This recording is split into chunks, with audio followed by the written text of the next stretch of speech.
Hey guys, welcome back to our YouTube channel. This is your Black Diamond Mama. I bring the nanny to us today. I got to watch this nanny's interview, and I was like, this is crazy. Like, seriously, this is seriously crazy, because a lot of things were not right to me.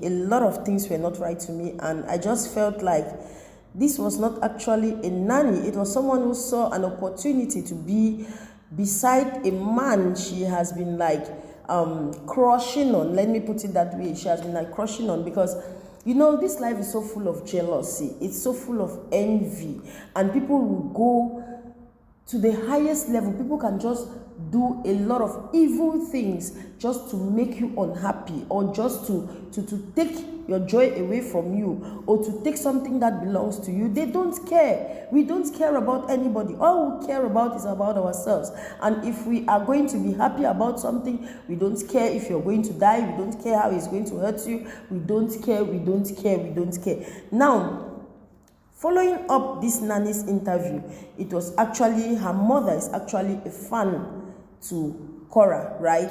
Her mother is actually the one that introduced her to Korra. Not introducing her like in the physical, but she introduced her like, this is this is a lady I'm following on social media, and I very much love her. And she got to know about Korra. And when she needed a nanny, she was well packaged by her mother. Let me put it that way. She was well packaged by her mother and sent to Korra's house to go and work as a nanny. Now, Auntie Nanny, me, I just felt like you went there for something else. You didn't go there for you're going to work as a nanny, you're going to take care of her child and take care of her home and help her out in the house. No, you went there for something else. Why? Because number one, I find it weird that you will be there just for 2 weeks, and then you were paid almost 3 times what you were promised as salary, because you said your salary was supposed to be 700. It was supposed to be 700, but you were given 2,000. That was just too much for 2 weeks. Secondly, you said you had never seen them fighting. He never raised his hand on her, but you took June away. Now, you cannot take a child away if the parents are not engaged in something that you wouldn't want the child to get traumatized or witness certain things that are not just right as far as couples are concerned. We all know that most couples we all know that most couples do have their little quarrels, have their little misunderstandings, have their little fights every now and then. And you cannot take a child away from a sin if the sin is not that serious. Sometimes they do witness these little quarrels and it's just like that, and that is it. But you cannot take a child away if this quarrel is not serious. And we all had this recording that was done after he walked out on Korra and the kids, that he was insulting her in front of the child, and Korra was telling him that you cannot say those words to me in front of June. Now, if these quarrels were not serious, if everything was really going on that well, you couldn't have taken the child away, right? You couldn't have taken the child away. You just leave the child there knowing that it's a normal small quarrel, is going to pass and all that. And from all indication from her book, it shows that she went through a lot: the physical abuse, the emotional abuse, psychological abuse, all the level of abuse. This girl is really one strong woman, because some people will not even go through all of this. They will not cope. They will not even stay there to keep going through all of that and thinking that tomorrow is going to be better. Like I always say, I don't know if actually he was getting married to her thinking we are still in the era of SLAVERY. I don't know if that was what was running through his mind, or he just felt or he was not, let me just say, he was not matured enough for the heat that comes with marriage. He was not matured enough for everything that comes with marriage. Then later on, you said again, she was having your clothes. She was having your clothes. Mama. So if you help someone with something, you definitely rush out to let people know that this is what happened. Now, thank God you did, because you made us to understand. After all of that, you made us to understand the same way she put it in her book, that she was chased out of the house almost half naked, and you had to throw your clothes through the window for her to dress up herself. And now you're coming to talk about the clothes. I mean, $2,000 is way too much to give you extra clothes upon clothes upon clothes upon clothes. You didn't need to come and tell us all of that. Now, we don't understand. First of all, I don't even know why sometimes we are just so vulnerable, because when you moved into her house to work as a nanny, she just poured out her heart to you and sure let out a lot of things, because seeing a sister, you were kind of like a sister, because seeing someone that comes with your color, comes from the same place like you, the same country and all of that, you definitely want to like, this is my sister and I cannot just hide things from her. She'll be living with us in this house and definitely she'll be seeing a lot of things, so let me just pour out my heart to her. Sometimes we go through those things that we need shoulders to cry on. We need people to talk to. And being alone, maybe not even have time to go out and socialize with other people or communicate with other people in the proper way that you could actually let out your mind. Immediately you have someone close to you that you can let out your mind to that person. You just go and you just become vulnerable and just let everything out. I mean, like, it eases out, it releases a lot of pain. It releases a lot of pain.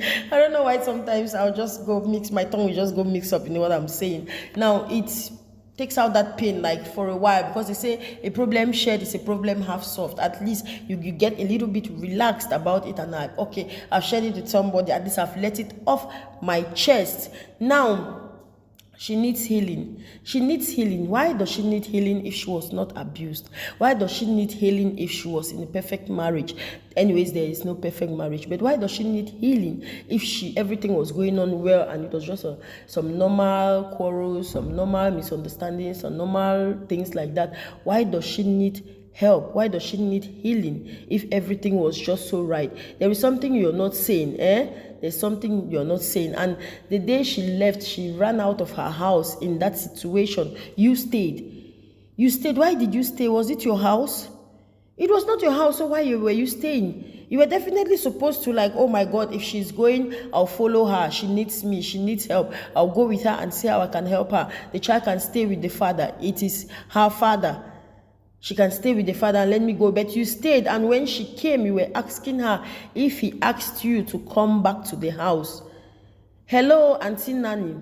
To me, I feel like you had a mission in that house, and definitely the mission was to make yourself known by the man you were crushing for. You were actually crushing on him, and you wanted, it was just a situation for you to like get yourself into his life.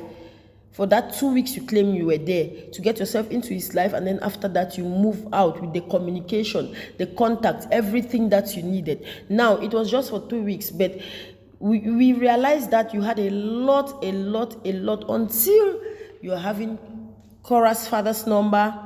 And then what also didn't sit well in my head was the fact that he is the one who brought chapter 8? Yes, he was the one who brought chapter 8 of the book to you, that she has talked about you in chapter 8, and you really need to say something. You can't just stay quiet. He was the one who brought it to you.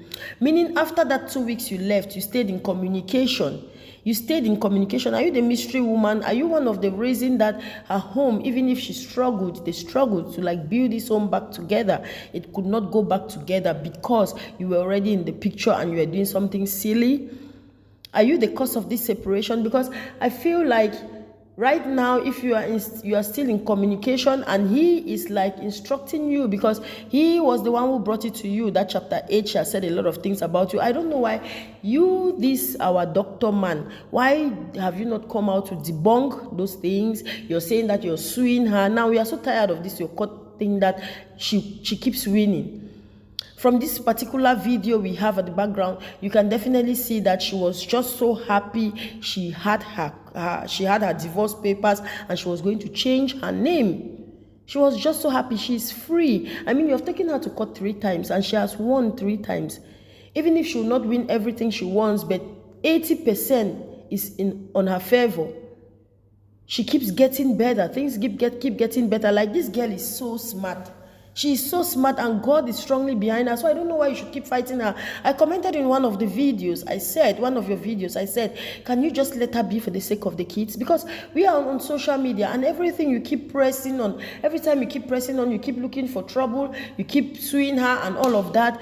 Now, if you finally, let's say, if you finally get what you want, like bringing her down to zero, what are you going to tell your kids tomorrow? That you are the cause of their mother's downfall, you are the cause of everything that happened to their mother, or if she gets into depression and things, I mean, some mental issues, health issues and all that, you'll be so proud to tell your kids or to answer to your kids, because the social media will be there for a very long time, and definitely those kids will grow up to see everything you have been doing to their mother on social media. How are you going to explain everything to them? How are you going to take all that pain away from them? I mean, Korra has never refused to anything, because to me, I've said it and I'll say it again, if I were the one, you will not even see those kids.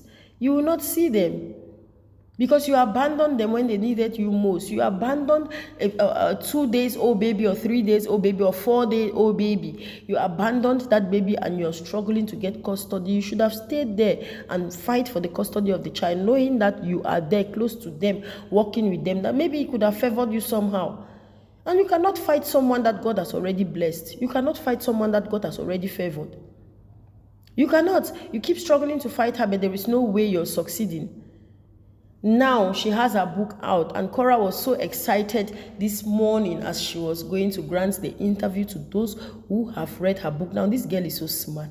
You took to social media and you announced your breakup and everything. She wrote it in a book and is making good money, because right now she's the best seller on Amazon. She's the best right now on Amazon. Everyone is getting the book. Everyone wants to know what happened. And she has granted the interview already to answer all the questions that people wanted to ask her, and people had to ask her about that book. And to be honest with you, like seriously, you should have just, if you really wanted a divorce, you should have just done it in a calm way, not coming out to say things that were not relevant. And now you have been seriously exposed and she's letting everything out. Now you want to use this to make money. Let me show you the right way to make money. And she's making the money real good on it. And all you want to do is to keep going from one court case to another, so that you just drain her of every resources. You tried it on Facebook, now she has 2. Now you try to bring down one page on Facebook, God has blessed her with another one. And now both of her channels are monetized. Both of her pages on Facebook are monetized. So she's making money from both. She's making money from what you did to her in her book. She's making money from everything. And then she is a serious content creator as well, because every day she is there creating her content and feeding her fans. And you are there, I don't even know what you're struggling to do right now. Like, just let this girl be, because she's the mother of your kids. If not for anything, she gave you 2 beautiful girls, 2 beautiful daughters. You should just let her be. At least say thank you. Even if it was not an amazing marriage, it was not even 80% or 70% beautiful, but at least you got 2 kids maybe you were not even thinking of. You got 2 amazing kids she gave to you. She gave her life to bring forth these girls for you. And you are now the proud father, and you don't want to let the mother be. You don't want to let the mother be. Like, Mr. Man, just let this girl be. On every angle, she has won. And no matter how you try to do, you cannot fight her grace. You cannot. It should be a clear indication to you now that you cannot even fight her grace. You cannot. So join your auntie Nanny side chick and just stay quietly. Whatever you two have together, just go by the side. Keep doing what you're doing. Nobody even cares about what you're doing. So just keep your side chick and keep enjoying yourself. If you want to get married to her, fine. Because it seems like you love Nigerian ladies. You love African ladies. And you don't even want to get the kind of thing from your head. But you love them. Because you keep going from one to another. And yet you don't even want to leave Korra alone. If you're, like I said, I've said it and I'm saying it, she is not that wicked. If you still love her, go have a serious conversation with her, a serious one. And if she feels like she can see the changes or things are going to get better after this, she can still grant you your request. And we, the online in-laws, will join you, beg her that let go. Marriages are like that. Even with our normal relationships, we break up with our family members, we break up with our friends, we break up with whoever we are having a relationship with, and we still make up. No matter how serious some of these breakups look like, or no matter how serious some of them are, we still make up. You cannot keep the nanny. You cannot, yeah, I'm accusing you of it. You cannot keep the nanny. And you are like, oh, and the nanny also came out to defend everything and struggling to defend herself. That was not called for. Seriously, it was not called for. Okay, guys, thank you so much for staying right up to this point. I appreciate each and every one of you, my returning subscribers. If you're new to this channel, you're welcome. Tap on the subscription button and join the Black Diamond TV. Until my next upload, it's a bye from this end.